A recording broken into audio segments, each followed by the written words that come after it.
అందరికీ నమస్తే అండి. వైసీపీ అధినేత మాజీ ముఖ్యమంత్రి జగన్మోహన్ రెడ్డి గారు ఈరోజు ప్రెస్ మీట్ పెట్టారు. నిజానికి ముఖ్యమంత్రిగా ఆయన ఉన్న 5 ఏళ్లలో ఆయన ఒకే ఒక్క ప్రెస్ మీట్ పెట్టారు. ఒకే ఒక్కసారి 2020 మార్చి 9వ తేదీన ఆయన ప్రెస్ మీట్ పెట్టారు. అప్పుడు ఎన్నికల కమిషనర్గా ఉన్న నిమ్మగడ్డ రమేష్ కుమార్ గారు స్థానిక సంస్థల ఎన్నికలు వాయిదా వేశారని జగన్మోహన్ రెడ్డి గారికి కోపం వచ్చి ఆ కోపం మొత్తం కక్కేయడానికి ప్రెస్ మీట్ పెట్టారు. ఆ తర్వాత కానీ అంతకుముందు కానీ ఆయన సీఎం హోదాలో ఎప్పుడూ ప్రెస్ మీట్ పెట్టాల. గత 5 ఏళ్ళలో ఆయన పెడితే బాగుండేది. సరే, ఈరోజు ఆయన ప్రెస్ మీట్ పెట్టడంలో విశేషాలు ఏంటంటే, ఆయన యాజ్ యూజువల్ అంటే ఈ తెలుగుదేశం పార్టీ కూటమి ప్రభుత్వం అధికారంలోకి వచ్చి 1 ఇయర్ అవుతోంది కాబట్టి ఈ 1 ఇయర్లో ఈ ప్రభుత్వ వైఫల్యాలను ఎండగట్టడానికి జగన్మోహన్ రెడ్డి గారు ఈ మీడియా ముందుకు వచ్చారు. ఇందులో యాజ్ యూజువల్ ప్రభుత్వం మీద విమర్శలు, ఆరోపణలు ఇవన్నీ చెప్తూ నాణ్యానికి రెండో వైపు చెప్తాను అని రెండో వైపు మాత్రమే చెప్పారు. నేను నాణ్యానికి రెండో వైపు చెప్తాను, ఆ ఉద్దేశంతోనే ఈ ప్రెస్ మీట్ అని చెప్పారు ఆయన. సో సరే, రెండో వైపు అంటే ఒకటో వైపు రెండో వైపు మొత్తం చెప్పి ఏదో ఒకటి జనం డిసైడ్ చేసుకోవడం ఒక ఎత్తు. కానీ ఈయన రెండో కోణం మాత్రమే చెప్పారు. ఆ రెండో కోణంలో కూడా ఎన్నో వింతలు, విశేషాలు, విడ్డూరాలు. అయితే జగన్మోహన్ రెడ్డి గారి అదృష్టం ఏంటంటే, ఆయన ఏం చెప్పినా నమ్మడానికి, ఏం చెప్పినా చేయడానికి, దాన్ని విస్తృతంగా పొలిటికల్ మార్కెట్లోకి, పబ్లిక్లోకి తీసుకువెళ్ళడానికి ఆయనకు ఒక బలమైన సిస్టమ్ ఉంది. ఆయన్ని మాత్రమే నమ్మే ఒక వర్గం, బలమైన వర్గం ఉంది, బలమైన ఓట్ బ్యాంక్ ఉంది, బలమైన మీడియా ఉంది. ఆయన ఎప్పుడూ ఎల్లో మీడియా అంటారు. ఎల్లో మీడియా కంటే వాళ్ళ మీడియానే, వైసీపీ మీడియానే పెద్దది. ఆయన ప్రెస్ మీట్ పెట్టక ముందే అరగంట ముందే లైవ్ అని చెప్పి రెడీ చేసిన మీడియా సంస్థలు ఎన్నో ఉన్నాయి. ఆయన 11 గంటలకు ప్రెస్ మీట్ అని చెప్తే ఒక అరగంట ముందు నుంచే జగన్మోహన్ రెడ్డి గారి ప్రెస్ మీట్ లైవ్ అని చెప్పి రెడీగా థంబ్నెయిల్ చేసుకొని ఖాళీగా కూర్చున్న మీడియాలు ఎన్నో ఉన్నాయి. సరే, ఇంతకీ జగన్మోహన్ రెడ్డి గారు ఈరోజు ఏం చెప్పారంటే, చంద్రబాబు నాయుడు గారు ఏడాది పాలనలో మొత్తం అప్పులే, మేము 5 ఏళ్ల వ్యవధిలో మొత్తం 5 సంవత్సరాల్లో 3,32,671 లక్షల కోట్లు అప్పు చేస్తే చంద్రబాబు గారి ప్రభుత్వం 12 నెలల్లోనే 1,37,546 లక్షల కోట్లు అప్పు చేశారు అని చెప్పారు. ఈ అప్పుల లెక్క ఎవరికి చెప్తున్నారు ఈ అప్పుల లెక్క? ఏంటి, వైసీపీ హయాంలో 3,32,000 కోట్లు మాత్రమేనా అప్ప? కేవలం కాంట్రాక్టర్లకు ఇవ్వాల్సిన పెండింగ్ బకాయిలే 1,20,000 కోట్లు ఉన్నాయి.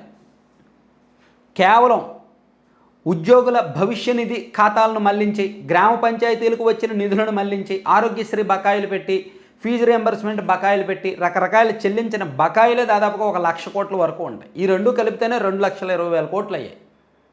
ఇవి కాసేపు పక్కన పెడితే సంక్షేమ పథకాలు అమలు చేస్తామని అదని ఇదని చెప్పి 2019 నుంచి 2024 మధ్యలో ఈ 5 ఏళ్లలో ప్రతి మంగళవారం సెక్యూరిటీ బాండ్లు వేలం వేయడం ద్వారా ప్రభుత్వ కార్పొరేషన్లు తాకట్టు పెట్టి, కార్పొరేషన్లకు మాకు భవిష్యత్తులో ఆదాయం వస్తుంది అని చెప్పి తాకట్టు పెట్టి ఓన్లీ కార్పొరేషన్ల ద్వారా 1,32,000 కోట్లు అప్పు చేశారు. ఓన్లీ కార్పొరేషన్ల ద్వారా. సో ప్రభుత్వం అధికారికంగా, అనధికారికంగా జగన్మోహన్ రెడ్డి గారి 5 ఏళ్ల హయాంలో సుమారుగా 6 నుంచి 6.5 లక్షల కోట్లు అప్పు చేశారు. 2014లో మన రాష్ట్ర విభజన సమయానికి 1,04,000 కోట్లు మన అప్పు.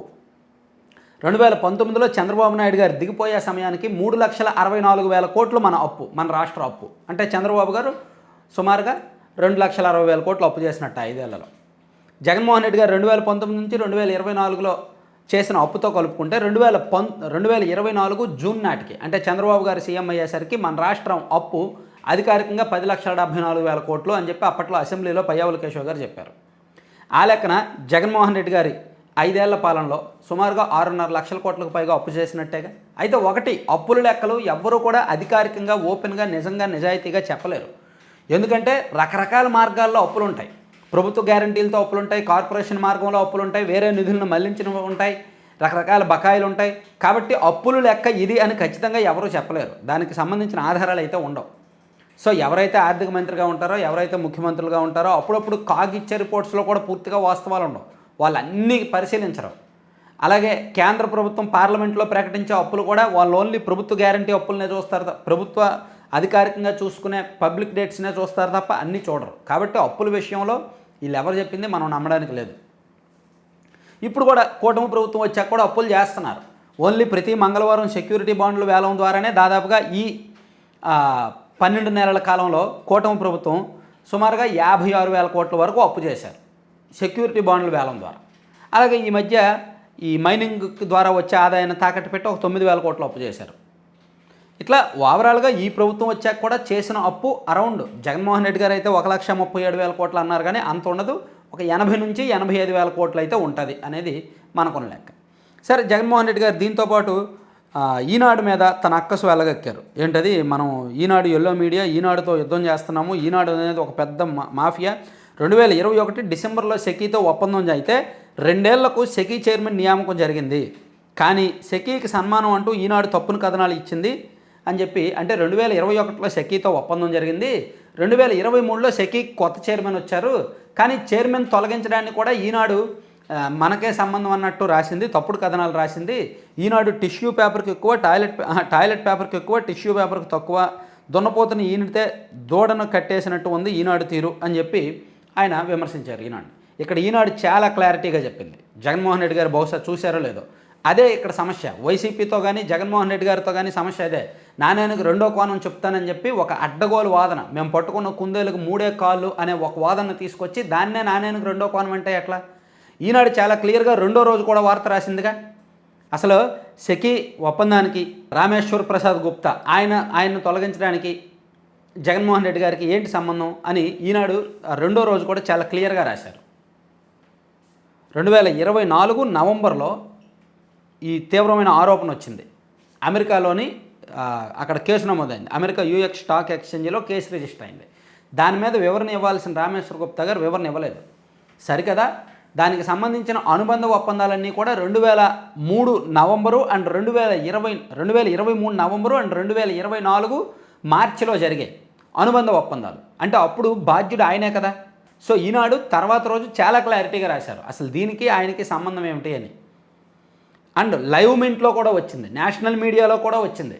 జగన్మోహన్ రెడ్డి గారి ప్రభుత్వంతో జరిగిన ఈ యుఎస్ సెక్యూరిటీ ఈ ఒప్పందం వల్లనే, సెకీ విద్యుత్ ఒప్పందం వల్లనే బహుశా ఆయన తొలగించి ఉండొచ్చు అని లైవ్ మింట్లో కూడా వచ్చింది. లైవ్ మింట్ను కూడా ఎల్లో మీడియానే అంటారా? ఇక్కడ జగన్మోహన్ రెడ్డి గారు కొన్ని అంశాలు తెలుసుకోవాలి. అంటే తెలుసుకోవడం కాదులే, జగన్మోహన్ రెడ్డి గారిని ఫాలో అవుతున్న అభిమానులు తెలుసుకోవాలి. జగన్మోహన్ రెడ్డి గారికి తెలిసి ఆయన అలా మాట్లాడతారు. అప్పుల గురించి, సెకీ గురించి, అలాగే సంక్షేమ పథకాలు. మేము ఉన్నప్పుడు బీభత్సంగా ఇచ్చేసాము, ఈ ప్రభుత్వం సంక్షేమ పథకాలు ఇవ్వట్లేదు, సూపర్ 6 ఇవ్వట్లేదు, ఒక్క పథకం సరిగ్గా ఇవ్వట్లేదు అని చెప్పుకొచ్చారు. సంక్షేమ పథకాలు అనేవి ఎవరి పాలసీ వాళ్ళది.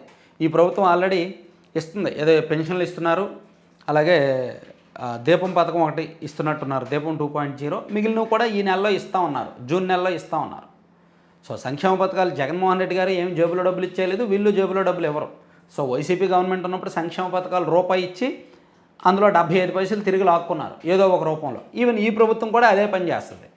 సంక్షేమ పథకాల గురించి మనకు అనవసరం. కానీ సో ఇక్కడ మనం చెప్తుంది ఏంటంటే, జగన్మోహన్ రెడ్డి గారు నాణ్యానికి రెండో వైపు చెప్తాను అని చెప్పి ప్రెస్ మీట్ పెట్టి కొన్ని అంశాలైనా నిజాలు చెప్తారేమో అనుకున్నాం.